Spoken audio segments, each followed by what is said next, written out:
इकडे बघ, इकडे बघ. कोण आहेस तू? त्यांच्याकडे नाही, माझ्याकडे बघ. बोल, कोण आहेस तू?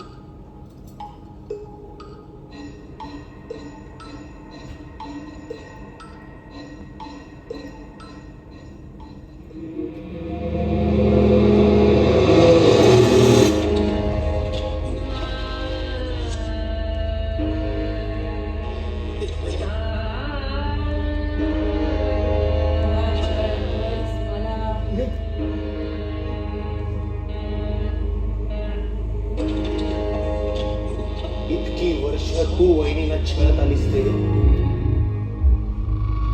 मी तिला छळलेलं नाही. कोण कोणाला छळतंय ते नंतर बघू. आधी मला सांग, कोण आहेस तू आणि काय हवंय तुला? कोण आहेस तू? बोलणार आहेस की नाही? कोण आहेस तू? कोण आहेस तू? सांगते सोड. सांग आधी. सांगते सोड. सांग. बोल. बोल. मी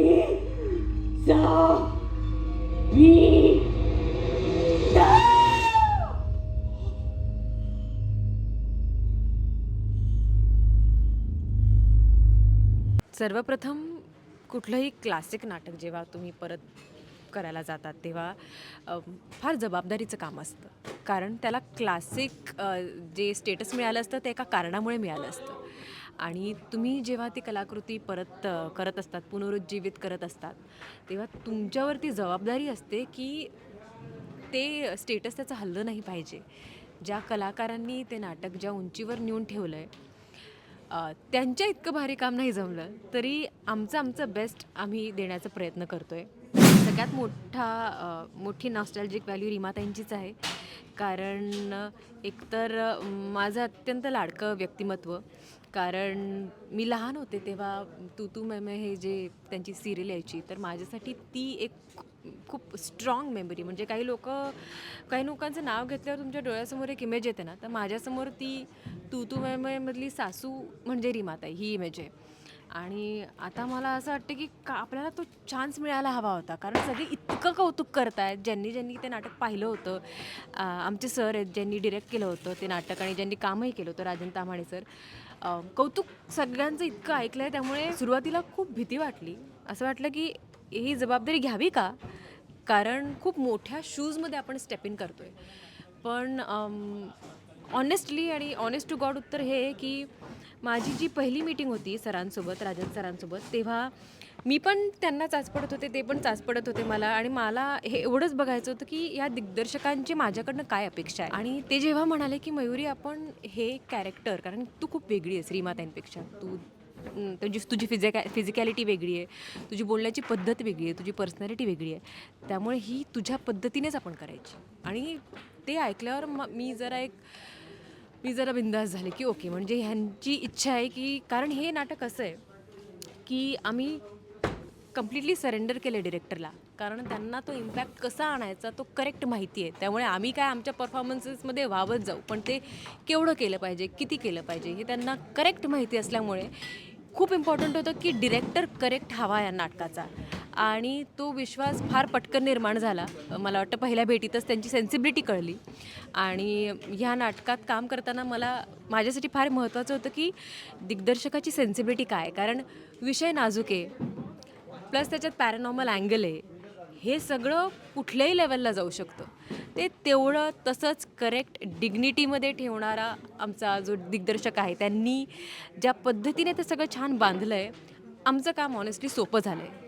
त्यामुळे आमचं काम एवढंच आहे की हे जे दिलं आहे ना ते चोख करायचं, बाकी कुठल्याच गोष्टीची काळजी नाही. सगळ्यात महत्त्वाची गोष्ट आजच्या काळात की नाटक कितीही चांगलं असलं तरी ते पोचलं पाहिजे लोकांपर्यंत. आणि ह्यासाठी सोशल मीडियाचा उत्तम वापर किंवा न्यूज किंवा कुठल्याही मीडियाचा उत्तम वापर हे आमचे प्रोड्युसर्स खूप उत्तमरित्या करत आहेत. कारण मुळात ते सुद्धा मार्केटिंगमधले आहेत. सो आमचे प्रोड्युसर्स आलाप मोहिले, मैत्री एरिसबुड आणि निरंजन ताम्हाणे हे यंग आहेत सगळे. आणि त्यामुळे एक यंग ब्लड आणि या नाटकाचे ओरिजिनल डिरेक्टर आणि ओरिजिनल ॲक्टर राजन ताम्हाणे ते ओल्ड ब्लड मी त्यांना म्हणणार नाही, कारण की ते आजही आम्हाला लाजवतील एवढी एनर्जी त्यांच्यामध्ये आहे. पण त्यामुळे या सगळ्या लोकांचं मिश्रण असल्यामुळे एक वेगळीच वाईब आणि एनर्जी तयार झालेली आहे आणि ते नाटक लोकांपर्यंत म्हणजे बरं या नाटकाची ताकद बघा ना, आमचं कोणाचंही नाव रिव्हील झालं नव्हतं. फक्त सविता दामोदर परांजपे आता या तारखेला ओपन होतं आहे हे कळल्या बुकिंग सुरू झालं. सो आम्ही किती नशीबवान आहोत. म्हणजे आम्ही कोणीच इतके मूर्ख नाही आहोत हे समजायला की हे बुकिंग आमच्यामुळे. हे बुकिंग त्या नाटकाने जे वजन, त्या नाटकाचं जे वजन आहे आणि आजही जी रिकॉल व्हॅल्यू आहे त्या नाटकाची, त्यामुळे हे सगळं दिसतं आहे आणि खूप सुखावणारी गोष्ट ही आणि तितकीच जबाबदारीची. सो ती जबाबदारी अगदी नेटाने पाळण्याचा आमचा सगळ्यांचा अट्टाहास आहे आणि आम्ही ते छान करू अशी आशा आहे. आपण बऱ्याच वेळा थरारपट बघितला आहे. वेब सिरीजमध्ये आजकाल थ्रिलर जॉनर खूप येतो. पण थ्रिलर ह्या जॉनरचा नाट्यानुभव फार कमी वेळा बघायला मिळतो आणि तो या कलाकृतीत इतका सुंदर आणि परिणामकारक तयार झालेला आहे. तर मला असं वाटतं की तुम्ही हा नाट्यानुभव जरूर घ्या. माझी खात्री आहे की तुम्ही फक्त एकदा हे नाटक नाही पाहणार. तुम्हाला पुन्हा पुन्हा पाहावंसं वाटेल कारण एकतर ते इतकं छान बांधलं आहे त्यामुळे 1 मिनटंही तुमची नजर इथे तिथे होणार नाही आणि तुम्हाला ते परत पाहावंसं वाटेल की हे यांनी कसं केलं, नाही पण नेमकं काय झालं होतं, ही मॅजिक काय होती, हे बघायला तुम्ही परत याल. जास्त काही बोलत नाही. ते नाटक ऑलरेडी त्याची रिकॉल व्हॅल्यू स्ट्रॉंग आहे. त्या नाटकाचं ऑलरेडी फार मोठं वजन आहे, फार मोठा वारसा आहे सविता दामोदर परांजपे या नाटकाचा. सो तो नाट्यानुभव घ्यायला तुम्ही तुमच्या जवळच्या नाट्यगृहात नक्की या. शोजचे डिटेल्स सविता दामोदर परांजपे या इंस्टाग्राम पेजवर आहेत. सो तुम्हाला जेव्हा अपडेट्स हवे असतील त्या पेजला जरूर व्हिजिट करा, फॉलो करा आणि नक्की आम्हाला भेट द्या.